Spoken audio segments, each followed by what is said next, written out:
Well, welcome everybody to the latest episode of the HR Tech Chat video podcast. And I am very happy to have with us today a very special guest, Robyn Torgius, who is Global Head of Payroll at IFS, based across the pond, as we say, here in New England and in England, and elsewhere close by. And she's also a member of our Global Executive Advisory Council here at 360 Insights. Welcome, Robyn. Brent, lovely to see you again, and thanks for having me today. Oh yeah, absolutely. Really excited about today's topic. We're going to be talking about payroll and how payroll professionals can indeed think of themselves as a profession as opposed to a practice or as tacticians. And I'd love to just maybe if you could share with our audience just a little bit about what brought you to your role that you're in today, your background, what sort of qualifies you, because you are obviously qualified to speak on this topic, but just so give them a little bit of a background on you, if that would be possible. Yeah, absolutely. I think like most people, I sort of fell into payroll rather than choosing payroll as a career. I had started my career in HR as an HR assistant, sort of moved my way up within the HR environment. And it was one of the HR managers at the time who processed our current payroll at the company. She was off sick. And it was like, oh, Robyn, do you mind filling in for her, helping her out? And I was like, of course. And it sort of started like that. And I got involved that way. Focused primarily on HR for a long time, even while I was doing the payroll role. And it was only when we immigrated to Ireland 7 years ago. Obviously, I wouldn't have had Irish HR experience. So I stuck more with payroll. And that was it, really, just carried on from there. I've been fortunate in the roles that I have, and currently with IFS, I'm now the global head of payroll. We look after about 33 payrolls in 22 countries, so quite broad and interesting. That's a lot of countries. And we might get into a little bit of global payroll as we talk today, but that's really interesting. Do you think a lot of people sort of fall into payroll? Do you think that's what happens with a lot of folks? I think us older generations certainly do. I think payroll of recent has only really been acknowledged as a profession and as a career. Very interestingly, I was attending a seminar last week, and there must have been about 30 of us in the room. And the question was asked, how many of you fell into payroll? And all of us, barring one person, had put our hands up. And the speaker at the time said to the lady that hadn't put her hand up, did you actively choose payroll? And she was, yes. So literally out of this whole room, we had all fallen into payroll.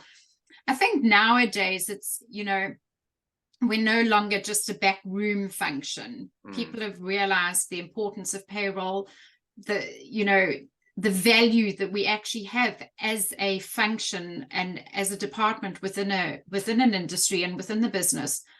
I think COVID highlighted that a lot for us. Suddenly, where it was this invisible room with this person that just pressed a button that transferred your salary into your account each month. There was now this real need to know who payroll were, how did they function, how did they operate, what was needed from them in order to pay salaries, while we were suddenly all stuck at home, and what was our best way of working, and how did we cope. And I think that's where it highlighted that, there was more to just pressing a button and money suddenly appearing in your account at the end of the month. That's interesting. That's really interesting. And, a lot of folks, as I tell people on the podcast, most of the guests, we have conversations before the actual podcast where we talk about what we want to talk about. And we also schedule green room time for the podcast. meeting, because just like any important late night talk show, we have green room time for our guests as well. But in any event, I recall from one of our past conversations this idea that, you know, it's there's a dichotomy, or that's not the word. There's a dissonance that maybe we're finally leaving behind. But for a Yeah. long time, where, I mean, let's face it, payroll, that's probably, you know, with few, there's some industries where the availability of raw material is just as important, if not more. But for the Yeah. most part, most industries, payroll is the most important thing for a company. You know, it's you have to be able to pay your people. If you don't, if you make a Absolutely. mistake, yeah, you make a mistake just once, and forget it. All bets are off. A lot of people are going to look for a new job and all sorts of things.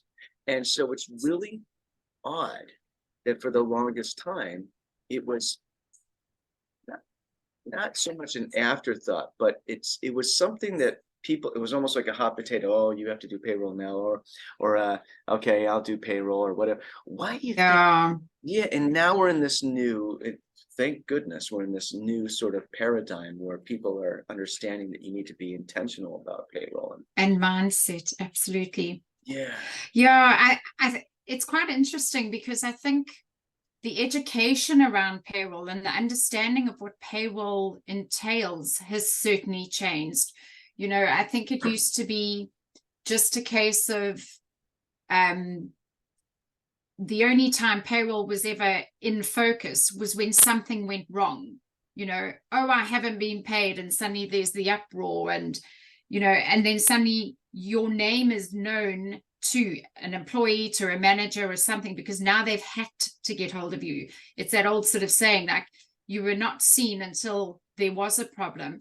And I'm sure I've mentioned this to you previously, you know, payroll is always sort of, in my mind, it's and now I can't think of his name, Alfred to Batman, you know, he's in the background there, but he's the one who's, you know, making sure that everything functions. And one of the things for me around the education piece of payroll that has recently sort of highlighted for me where the lack of understanding has come in is sort of payroll essentially is a backward function. You know, people go on the middle of the month, oh, we just need to add this overtime, or somebody's bonus was missed, and you sort of say, well, sorry, we can't do it, and they go, but payday's still 2 weeks time, you know, and it's not. Payday is your starting point, and you have to work backwards from that. So many days before payday you have to have a bank file, and so many days before that, that's your reports and your approvals, and then so many days before that is your inputs. And I think that's been highlighted quite a bit now, that recently has come to light, that it's an actual function. It's not something that just happens. yeah, that's interesting, and you're right. It is kind of seen as something for the longest time. Oh, it just happens. It's just supposed to happen, and so what the analogy that I like to use is the power company, your electricity. Nobody goes, flips on the light switch, or makes themselves a cup of coffee with their Keurig in the morning and says, he calls up the power company and says, hey, thanks for sending us electricity this morning. It all went great. Absolutely. But the difference is, and when something goes wrong, when you lose the electricity, and as you recall, we had to reschedule this a couple of times because we lost electricity over where I live, Yeah. and then internet and all that stuff. Same thing with internet, I guess. You could look at it this way: is, you know, everybody's calling up right away. Hey, my internet is down, my power is down.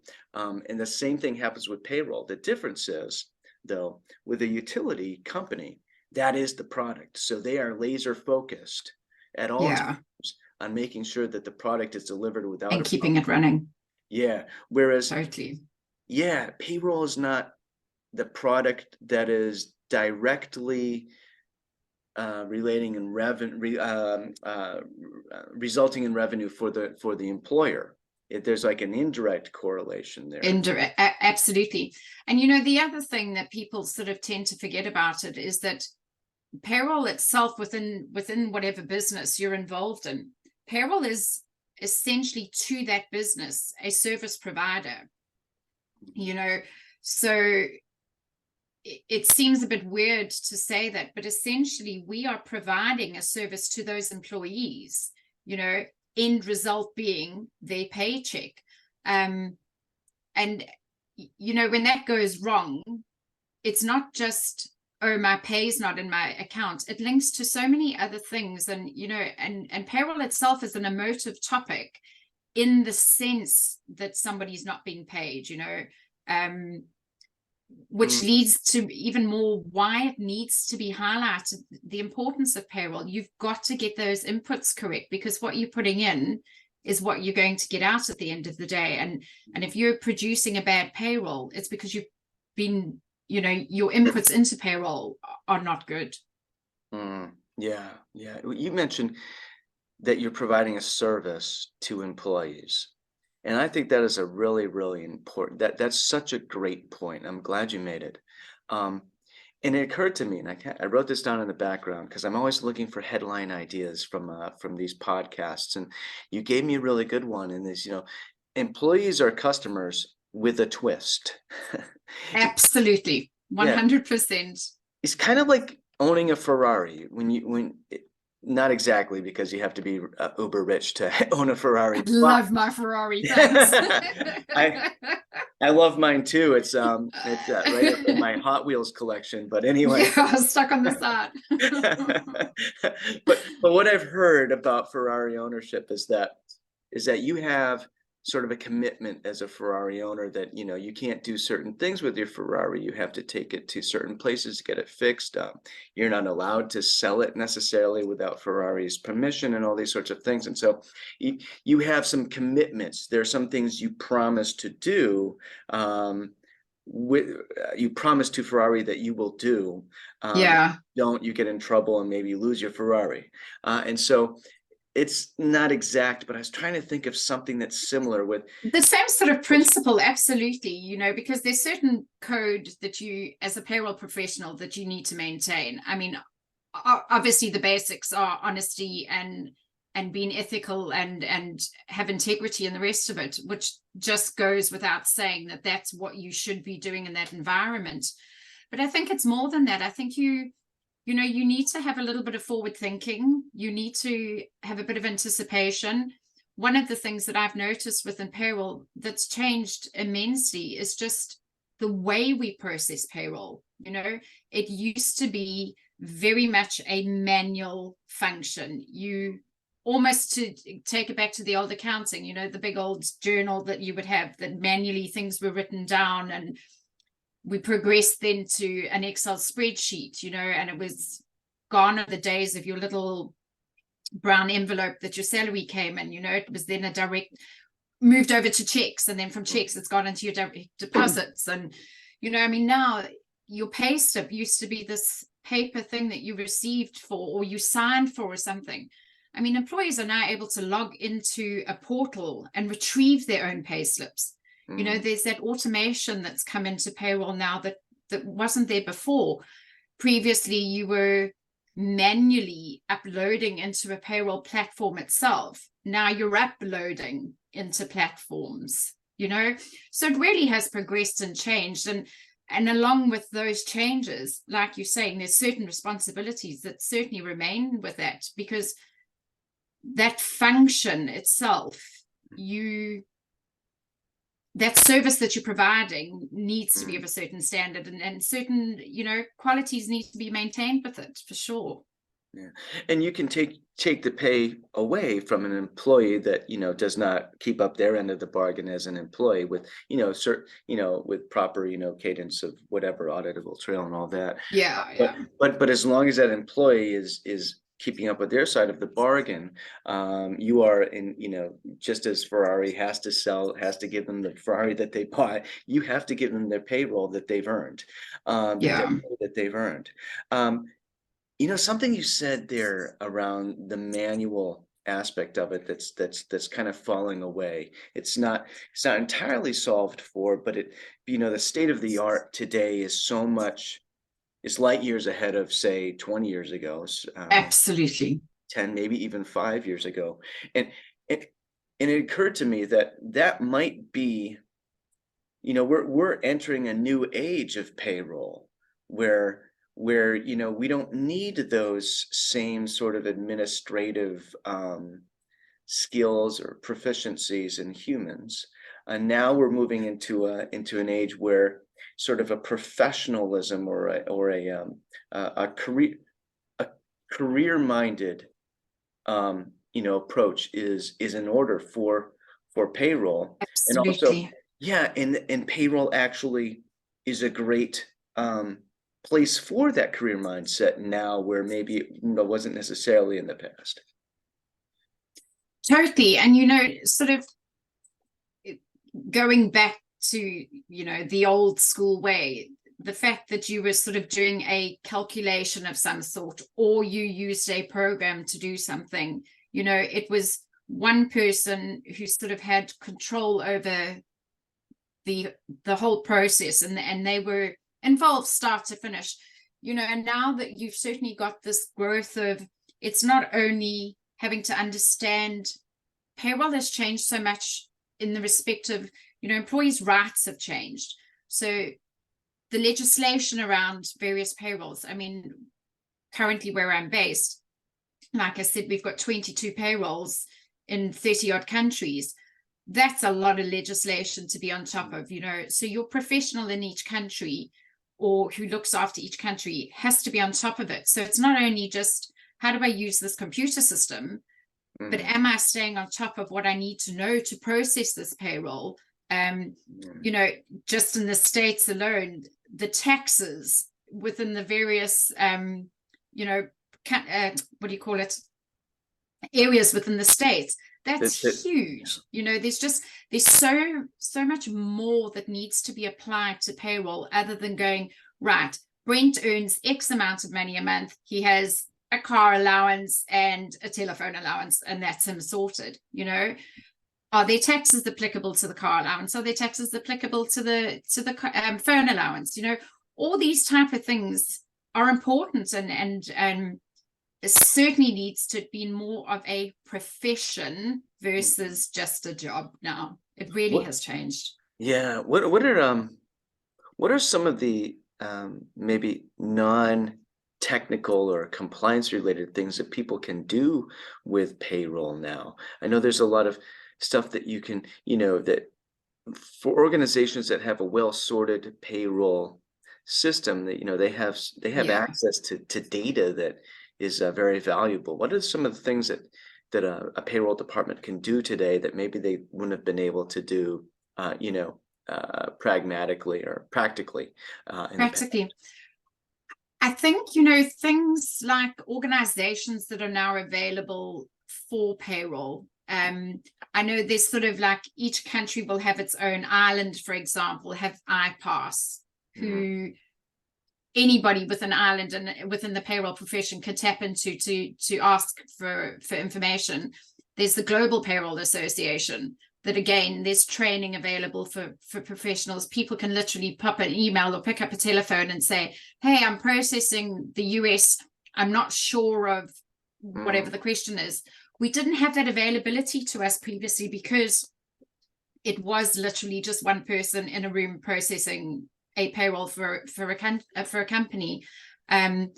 Technology has certainly improved what we can access now, and it's instantaneous. If I'm not sure of something, I can literally Google what are the taxes wherever, or is benefit in kind applied to something, or and that wasn't available previously. And I think associations, and I think things like this podcast are amazing, because it's just getting out a little bit more information on a subject that people wouldn't have necessarily heard of previously.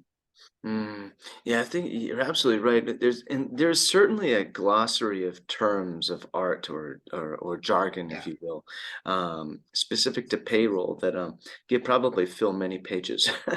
Benefits in kind, for instance, that's one term that I heard you using. Um, And that data that's readily available now, that's available sort of real time, the very current data on the Yeah, workforce, that's really that's of potentially strategic value to executive leadership at the organization, right? absolutely. Definitely. And I think, you know, even taking it down a couple of levels, employees are now more aware of what their payroll should look like and what their pay slip should look like. I Uh, mean, there's certainly very many people still that get a pay slip and it's emailed, stuck into their folder, or, you know, they don't open it, they don't read it. But a lot more people now, because of the availability of information around payroll, they were able to understand their pay slip more. They were able to understand, no, hang on, there's a tax that's been applied, or, you know, so it's definitely beneficial for a lot more people now, you know, the employee, us as payroll professionals, the business as a whole, because I think they can understand what payroll is bringing towards the table for them as a, you know, as part of their setup and their structure. Yeah, the data is certainly a positive thing for us now. yeah, yeah. What do you think is, if in terms of looking at payroll as a profession and sort of elevating it in the macro, like everybody, sort of lifting all Yeah. boats, right? What would be some key steps to take, you know, as a group, like the payroll people, like if they were to sort of band together and say, hey, we want to elevate this, we want to sort of, you know, elevate it to the level of a profession, sort of um, officially, this sort of, Yeah, that acknowledgement. yeah, and exactly an acknowledgement. What would be some of the steps to take, do you think? I think for me, the fundamentals would be the understanding of what payroll does. I think when you can understand what a payroll does, or what a payroll professional does on a daily basis, I think when we can do education around payroll, I think that would certainly elevate it a bit more. It's almost that a situation with those who know and those who don't, and it, you know, you want to sort of break that mold a little bit, because there's only certain areas that people generally know about payroll. It's amazing, you know, when you're out at a social function and someone says, oh, what do you do? And you go, oh, I'm global head of payroll. Wow, that's amazing. Like, what do you do? You know, Yeah. and I think sometimes our titles are a little exaggerated. But that in itself is just amazing. I mean, to have 30 countries Yeah. that you are now looking after, whereas previously, you know, we wouldn't have had that, because technology has certainly allowed us to do that. I can sit in Ireland, I'm having a conversation with you about a global system that I work with. Yeah. I mean, it's incredible. So yeah, for me, I think one of the biggest things that we can do as professionals, and to get more professionals in and to make us more professional, is to continue to have the, you know, the education around it. I think the various associations that are now starting to form Mhm. also help a lot more, that people can join and band together and, you know, and just brainstorm, Mhm. almost like the conversation we're having now. How do you improve? What steps can we take? I think that's really important. One of the biggest things that I see now that's coming out a lot around payroll is the transformation of payroll. And I think that means a lot of things to different people.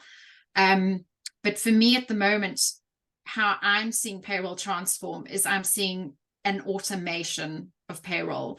And by that, I don't necessarily mean that there'll no longer be anybody involved in it, or there won't be the human aspect behind it, but it's certainly just making life easier. You know, like I was saying earlier, the direct pay slip, there's no more paper pay slips, that type of thing. You're uploading rather than inputting. Yeah, I think for me, that's it really. Yeah, you know, you mentioned automation. Couple things. First, automation. I've heard about some sort of, some newfangled concepts like autonomous payroll, and I've spoken with people who, like you and others, who frankly know more about payroll than I do, sort of at the granular level. What it takes to Yeah. make payroll happen, and because I've never processed a payroll, that is a bucket list item. But in any event, um, I've heard about autonomous payroll, AI and machine learning, Mm, and and it's what I like to call the distant future of work. It's coming, but it's not going to be right away. We're talking about maybe 10, 15, maybe 20 years. well, I hope it's when I'm done with payroll. The idea is amazing because, the reality is that payroll sort of has the 2 points of your month that are just stressful. It's your inputs time and it's your payday time, because inputs is when you've got this cutoff and there's this deadline and people are still trying to give you information, or you've received wrong information. Somebody sent you the wrong file and, oh, I forgot my overtime. And, it's just that chaos that goes around, and anybody in payroll will know what I'm talking about. And then it comes to the pay date time and, oh, my pay's wrong. And then suddenly you back, well, let's go. Why? You didn't receive a bonus, or I didn't get that input from you, or, so there's those two sections. And the reality of being the autonomous payroll is those two are human sections of payroll. Those cannot be changed. The ideal payroll is that you have an HRIS system that has all your employee data in it, and you literally press a button and that sends over a file into your payroll system. Payroll is processed, sends your pay slips out, and sends your payments out. There's still at the very start going to have to be some form of human intervention, because that has to be collated somehow. So you, as a new joiner within a company, still have to provide me somehow with various documents. I'm sure majority of them could be put directly into the HRS system, but there'll always be that human initiative at the start that has to function, and that human at the end that's going to have to explain to somebody the end of the. But yeah, it would be amazing if we did just press the button like everybody thinks we do.